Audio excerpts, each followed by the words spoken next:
Hey guys, I'm gonna run something that I haven't run on camera, but maybe one time. And I know my little piece of locust here ain't really big enough to show anything, but I'm hoping I can hold it still long enough to make this thing cut.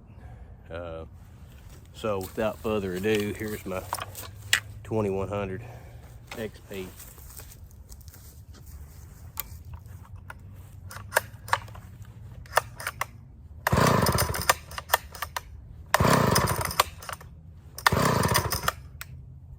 Well, turn the switch on and just start.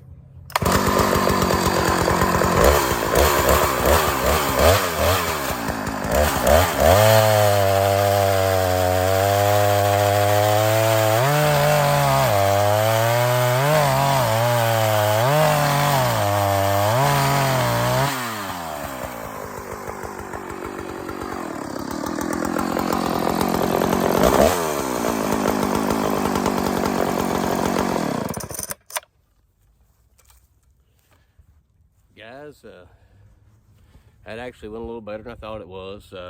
This is the 2100 I done the 395 carburetor swap on, and runs like a dream. I was having a little tuning issues with the factory 2100 carb that come off of this. I did plug the governor on it, and it didn't seem to help anything. So I decided, you know, I've not heard of anybody doing a 395 carb swap on one of these, so I decided I'd just do it and see what happens.